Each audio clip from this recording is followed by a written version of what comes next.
Et c'est très bon à manger. Bon, ben moi j'ai parlé d'autres choses qui vont à manger aussi.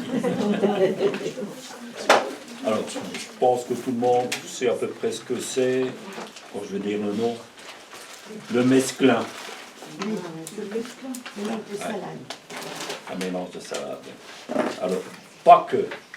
Pour la définition, c'est un ensemble de différentes crudités et la tradition veut qu'il y en ait au moins 5 et dans certaines régions parfois 7 différentes sortes dans la même salade que l'on compose.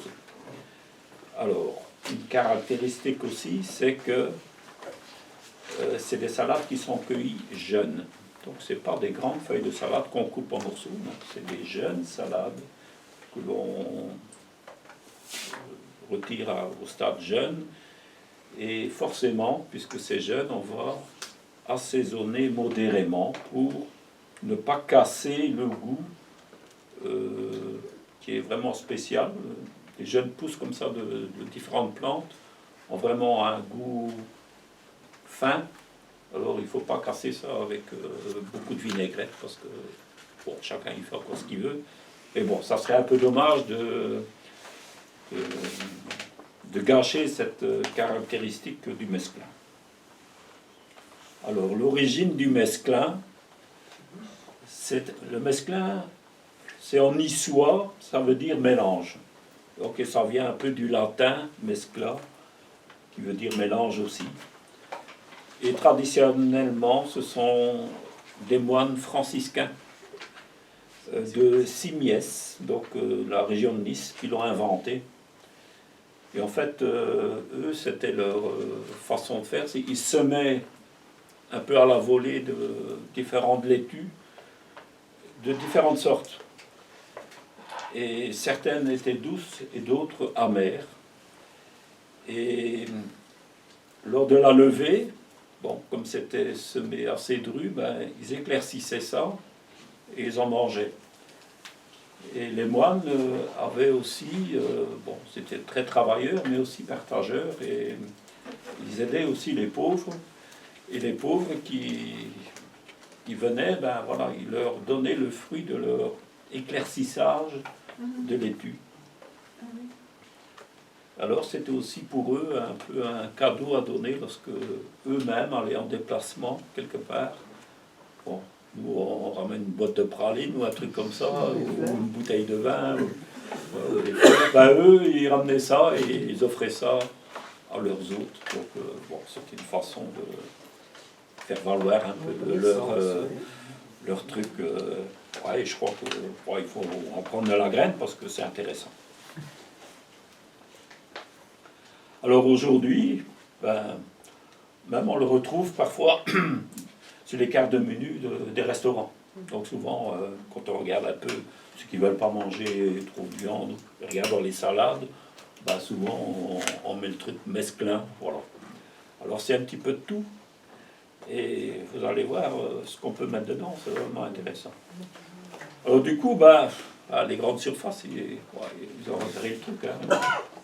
Eux aussi, ils vendent leur mesclin, donc c'est aussi des salades nettoyées et empaquetées déjà, préemballées.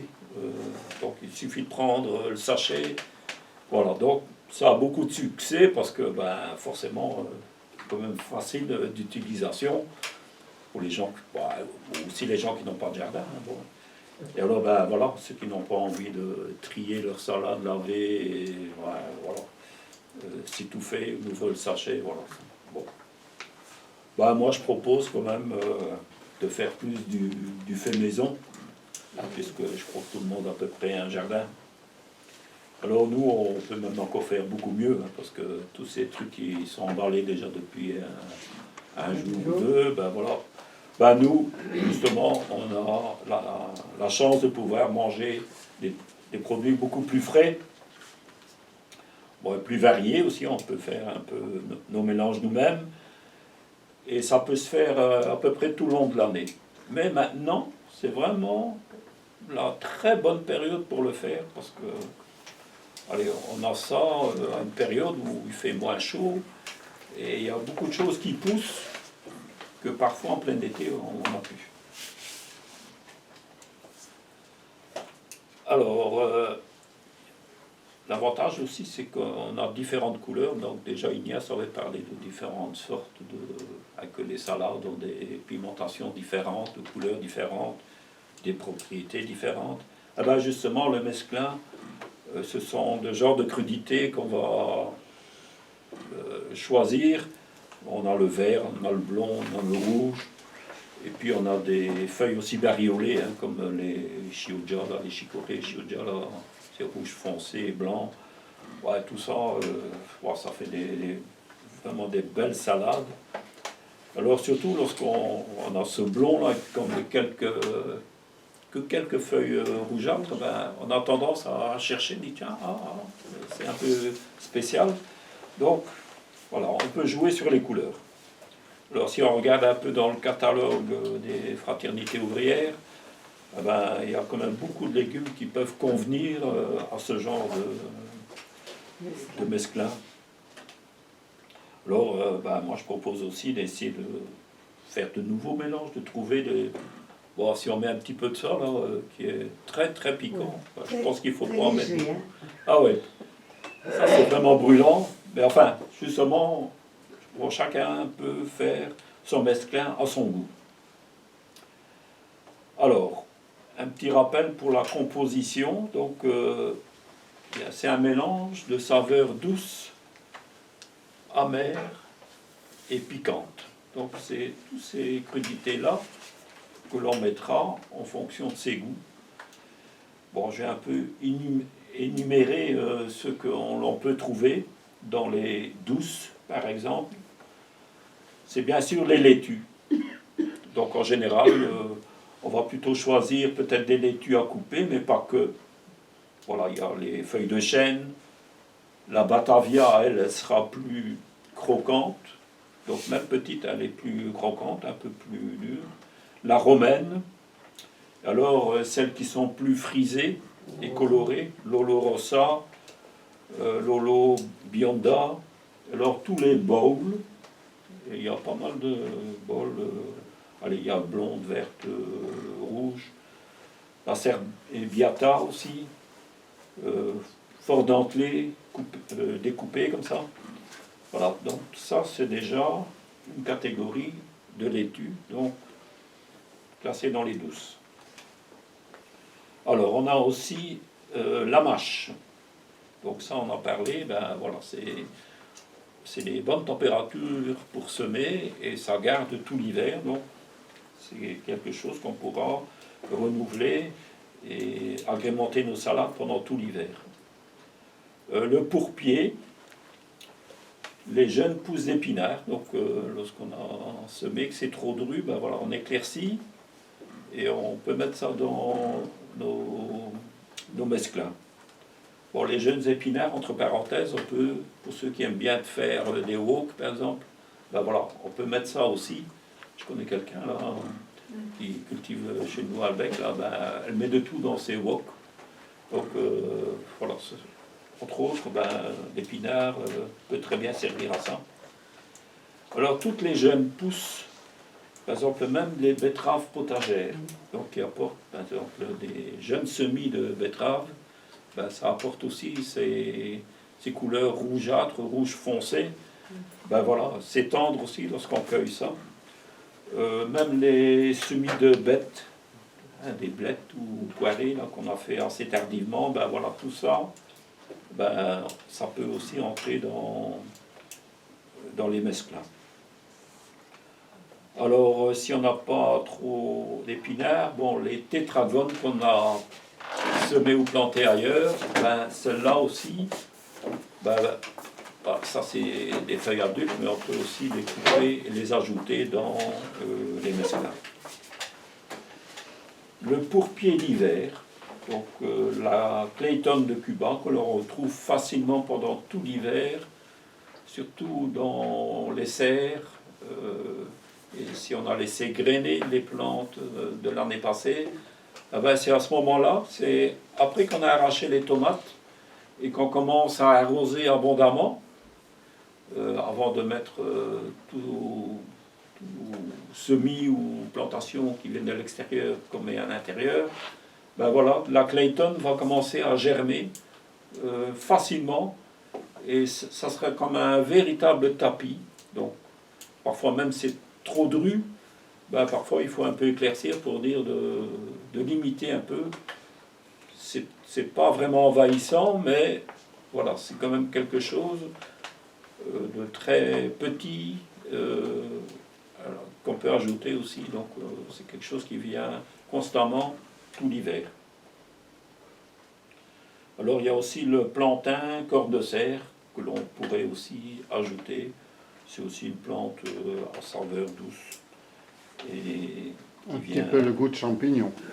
Oui, ben, et surtout la fluorescence, hein, les petites tiges là qu'on trouve même dans le plantain normal, les petites tiges, ben, ça fait comme avant que ça n'entre en semence, ben voilà, on peut couper ça en petits bouts, ben, c'est un peu comme on appelle ça c'est des petits grains verts comme ça que l'on met parfois dans. Je ne reviens plus sur le nom. Les capres. Les capres, oui, c'est ça. Et ces petits bouts d'inflorescence, ben, c'est un petit bout de noisette. C'est le plantain tout seul, quoi. Ouais, mais le corne de serre, c'est un peu plus découpé, mais autrement, le plantain, ouais. Donc ça aussi. Ouais, c'est ça, ouais. Bon, qu'on donne parfois même au lapin, mais voilà. Quand c'est jeune comme ça, ouais. Quand on se fait piquer par les orties, frotter un peu la feuille dessus, et le petit cœur disparaît, Ouais, ça adoucit. Hein, ça adoucit fort. Ouais. Voilà, ça c'était un peu pour les douces. Alors tout ce qui est amer, là, évidemment on va retrouver toutes les chicorées, donc les chicorées frisées, l'escarole. Mais alors il y a aussi des variétés de chicorées à couper, l'andivette, qui convient très bien aussi. Très intéressant, je trouve. L'andivette. L'andivette. Ah oui. Donc, et ça aussi, voilà, on prélève, on enlève, enfin, je vais expliquer ça un peu par la suite. Toutes les chicorées sauvages italiennes qui apportent aussi un petit peu leur couleur spéciale. On a la chioggia, la radicchio, les rouges de Vérone. Alors toutes les spéciales à couper, la rouge de Trévis, qui pousse aussi comme ça, un peu rouge foncé, la blonde de Trieste, la barbe de Capucin, ben, tout ça, ben, vous allez un peu retrouver tout ça dans notre catalogue au numéro 26 000 à 26 095 ou 26 095. Alors dans les amers, il y a encore le pissenlit qui peut aussi être ajouté. Les jeunes feuilles. Ouais. Donc Et même le but la c'est fleur. toujours les jeunes feuilles. Hein. Donc le mesclin c'est les jeunes feuilles. La fleur, nous autres, on tient le dessous de la fleur et on tire toutes les pétales. Ça fait joli et c'est bon. Ah ouais. Voilà. Alors dans les piquantes ou aromatiques, j'ai un peu mélangé les deux. Donc la roquette. Même les feuilles de radis, donc j'avais dit qu'on pouvait aussi semer par-ci par-là des feuilles de radis dans nos semis de laitue. Ben voilà, ces jeunes feuilles de radis, ben on peut aussi venir les rajouter, ça donne un petit goût piquant aussi. Le cresson aussi, donc c'est un peu piquant. Par contre, par exemple, le cerfeuil, qu'on peut aussi, j'ai expliqué ça, semer parmi les laitues, ben voilà, ça fait un petit feuillage, ben voilà, on cueille par-ci par-là quelques feuilles de cerfeuil et on vient rajouter dans le mesclin. Donc ça donne aussi un goût particulier, un peu anisé. Alors les moutardes épinards aussi, qui sont originaires de Chine et du Japon. Donc dans le catalogue, on les retrouve dans une rubrique particulière, 107 000 à 107 047. Donc les moutardes sont des plantes à pousses très rapides et c'est des saveurs bien différentes. Et dans le catalogue, c'est bien décrit. Il y en a beaucoup où on a décrit leur goût. Il faut un peu regarder la description détaillée dans le catalogue et vous allez être surpris que parmi les épinards, il y a vraiment des variétés à goût très différents. Moutarde d'épinards, c'est ça. Hein. Oui, dans la moutarde d'épinards.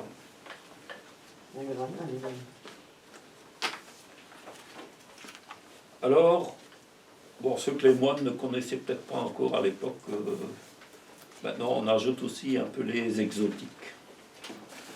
Alors, surtout, bon, toutes ces nouvelles crudités qui viennent un peu élargir les ingrédients, ben voilà, c'est toutes les verdures asiatiques.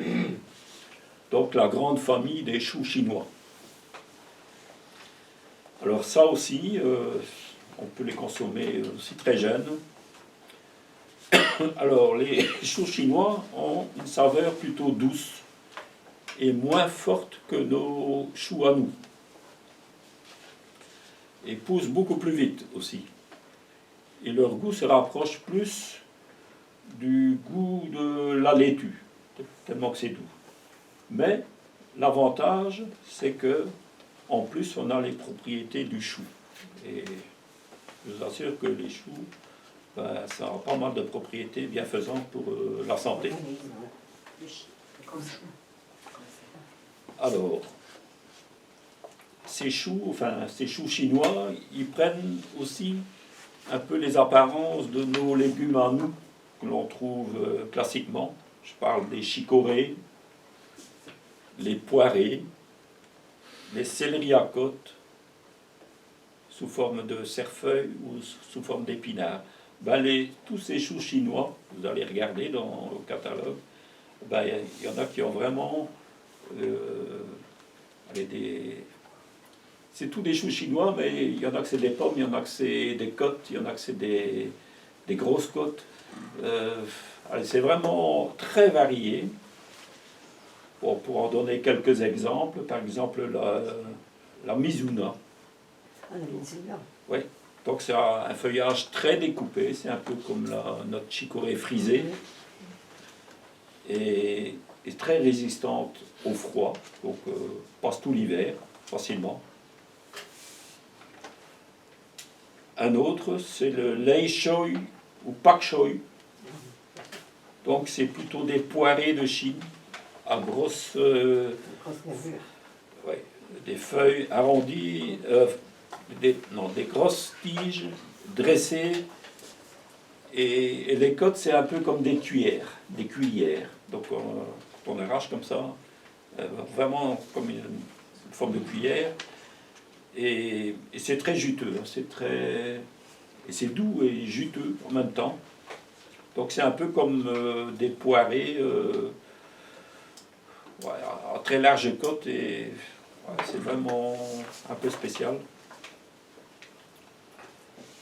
Alors il y a les tatsoi à côte plus fine. C'est un peu plus fine que le pak choy que je viens de dire. C'est des feuilles arrondies et la plante elle est plate comme ça, un peu aplatie, et ça fait des tiges avec des feuilles arrondies. Et voilà, c'est aussi très juteux et très croquant. Donc il y a plein de choses à découvrir quand même. Alors l'avantage de tous ces choux chinois, c'est que quand c'est semé après le 15 août, ben voilà, elles ne montent pratiquement plus à graines, ce qui n'est pas le cas lorsqu'on les sème en début de saison, par exemple au printemps, parce que les choux chinois sont quand même sensibles à la montaison. Donc maintenant, c'est vraiment la bonne période pour le faire. Et en plus, ils résistent très bien au froid. Alors, dans le mesclin, on ajoute aussi quelques aromates. Donc, toujours ajouter en parcimonie, parce que, comme c'est des jeunes pousses de tout ça, c'est des saveurs subtiles, et si on vient d'écraser ça avec des saveurs très fortes, eh ben, il n'y aura plus que ça qui va prédominer. Donc, quand je dis avec parcimonie, c'est quelques pluches qu'on va ajouter dans ce mélange de laitue et de chicorée. Donc, qu'est-ce qu'on aura? Bon, le persil, le cerfeuil, la ciboulette, parfois même l'estragon en petite quantité, parfois un peu de menthe, coriandre, pas trop exagéré, et même certains rajoutent un peu de sauge. Alors, concernant la taille des verdures à récolter, bon, j'ai dit que c'était des plantes qui devaient être jeunes, récoltées jeunes. Donc pour un peu donner une idée, ben, c'est une histoire de 10-12 cm, pas plus. Tout ça pour que ça reste tendre, savoureux et sans goût trop fort, et que la feuille ne devienne pas trop briace aussi. Donc, par exemple, une chicorée, ben, quand elle est jeune, ben, elle reste tendre. Une fois que c'est plus grand, ben, ça devient un peu plus dur. Alors, quelques bons conseils pour confectionner son mesclin. Donc, à chaque confection de salade, on peut varier un peu les composants. Donc, j'ai énuméré plein de composants. Ça ne veut pas dire qu'à chaque salade, il faut tout mettre, hein, parce que ça va être... et en plus, ça va être lassant. Donc, à chaque fois qu'on change un peu les aromates, à chaque composition, ben, on aura à chaque fois l'impression d'avoir mangé une autre salade. Donc, un autre mesclin, et on ne va pas s'en lasser. Donc, une fois que ça sera un peu plus de goût vers le chou chinois, parfois un peu plus vers... les chicorées, voilà, ou vers les laitues. Donc ça permet de varier vraiment, et en fonction de chacun de ses goûts. Alors au niveau des semis, donc ce qui se passe au jardin. Alors les professionnels qui font les mesclins, et ça se fait beaucoup en culture bio, hein, d'ailleurs, eh ben, souvent ils les sèment séparément. Donc les laitues séparément, les chicorées séparément. Et c'est lors de la cueillette qu'ils font le mélange eux-mêmes. Donc c'est même lavé par eux. Et c'est préparé en fonction de leurs clients. Donc les clients veulent par exemple autant de variétés de laitues, autant de chicorées, autant d'autres verdures asiatiques, roquettes. Voilà, tout ça c'est un peu en fonction de la demande. Donc les professionnels font plutôt ça.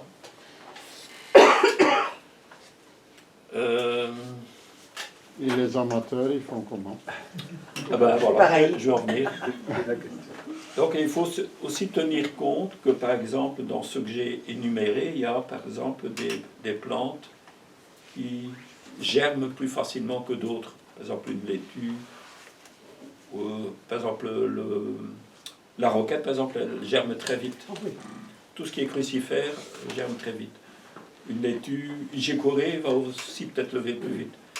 Une mâche, beaucoup plus lentement. Donc on a intérêt plutôt à semer sa mâche séparément, donc ailleurs.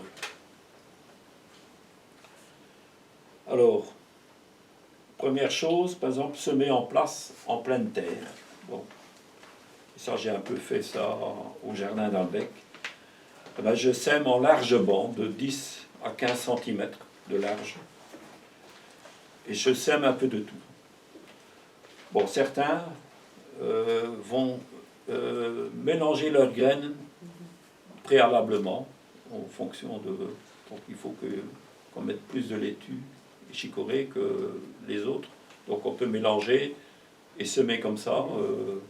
On peut faire à la volée aussi, soit en ligne. Et moi, j'ai quand même une préférence pour semer variété par variété. Donc, j'ouvre mon sillon, je sème, je fais une première passe avec mes différentes laitues. Donc, chaque laitue, par exemple, à couper, ben, si j'ai des blondes, des rouges, ben, je passe un coup avec les blondes, un coup avec les vertes, un coup avec les rouges. Et tout ça, Pas le même très clair, hein, ouais, très clair. Donc, allez. Parce qu'il faut savoir qu'après, on va repasser avec les chicorées. Donc, si vous avez déjà semé très dru, ben après, il y aura un peu de concurrence pour la lumière. Donc, laitue et chicorée, ce seront les deux ingrédients les principaux du semis. Et ensuite, eh ben, je vais repasser, par exemple, en laissant tomber par-ci par-là quelques graines de cerfeuil, quelques graines de roquette, quelques graines de radis, mais même des radis par-ci par-là. Et ensuite, bon, ces jeunes feuilles de radis, on peut les consommer. Et après, on retire le radis pour le consommer. Soit à part, ou on peut l'ajouter aussi dans le mesclin. Bon, chacun fait un peu ce qu'il veut. Ben voilà, ici j'ai fait un peu un semis de mesclin, donc avec des laitues à couper. Ouais, j'ai mis de la roquette, j'ai même mis des radis, la mizuna, là, voilà, la dentelée, la mizuna. Voilà, tout ça c'est à couper et à consommer en mesclin.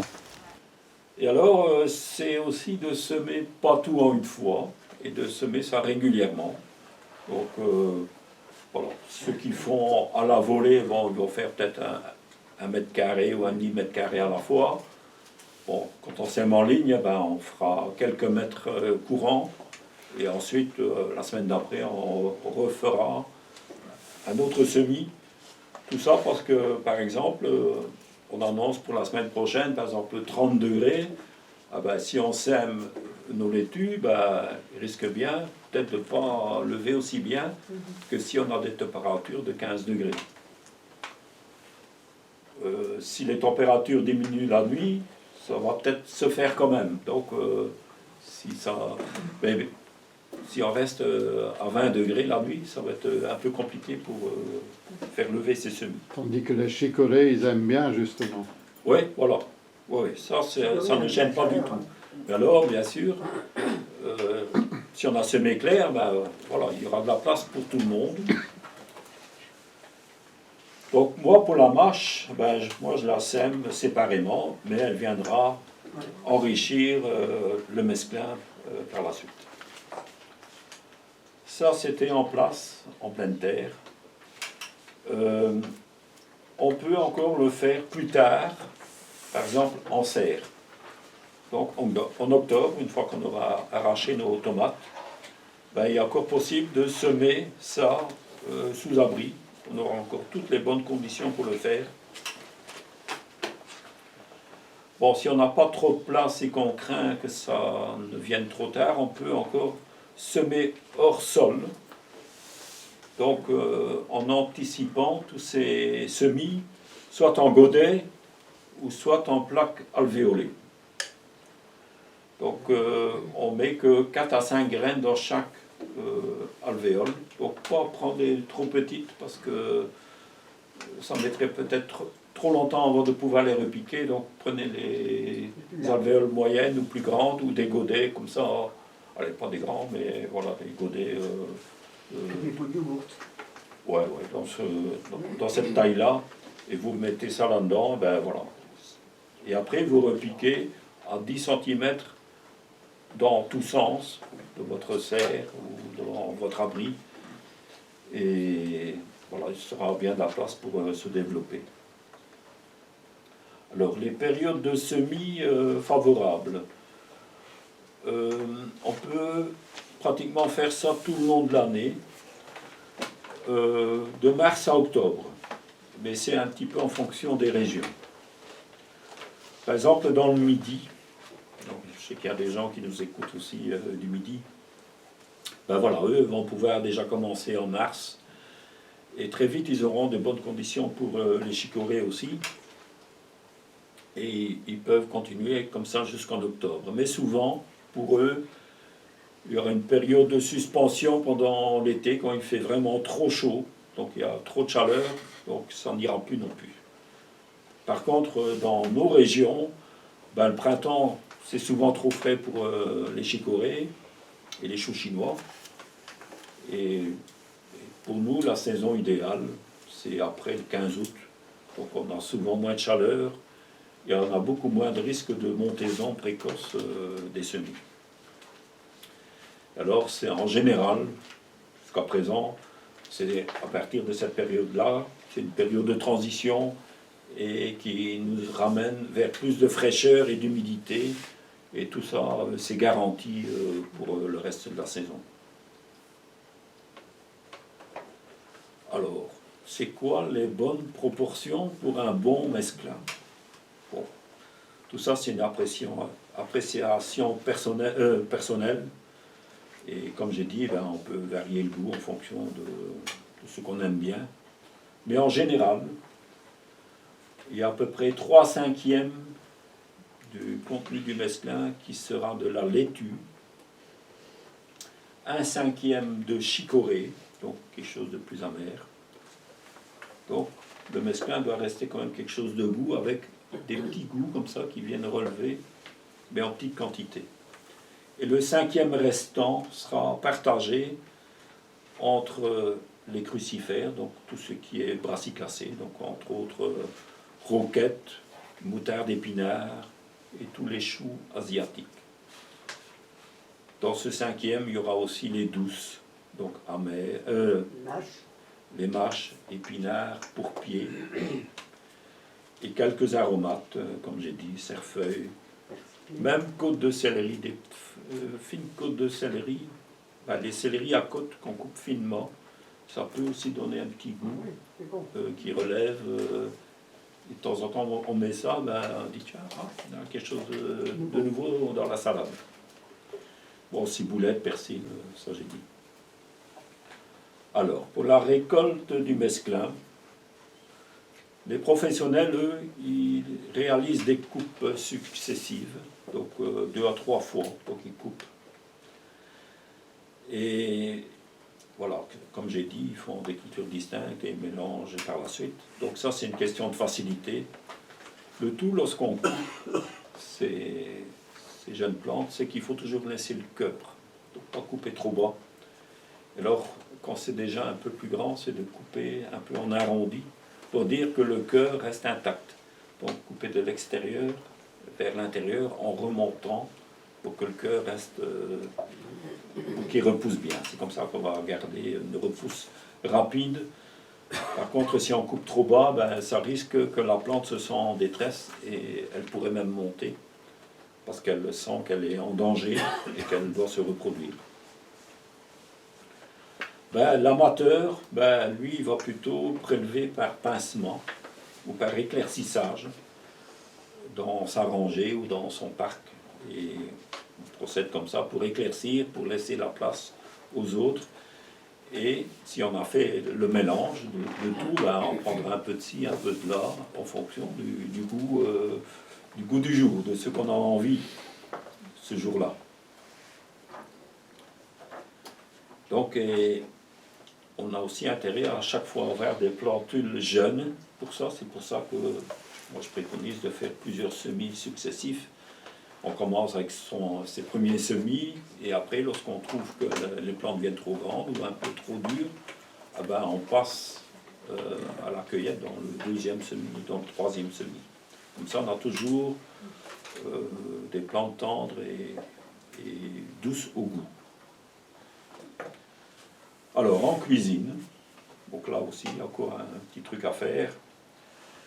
Donc, lorsqu'on a réalisé des coupes, ben, quand c'est un peu comme les professionnels, ben voilà, on a coupé. Ben, parfois, on a aussi des adventices dedans. Donc, des herbes indésirables. Quoique, on dit indésirable, c'est pas parce qu'il y a un kénopode dedans que... Hein, tout le monde connaît ça un peu, le kénopode, le kénopode blanc. Ouais, c'est comme un épinard, hein, et c'est pas pour ça que c'est mauvais. Mais voilà, il y aura un petit travail pour les gens méticuleux, ben voilà, on peut... Comment? Il y en a qui les mangent, je suis là. Oui, bien sûr, bien sûr.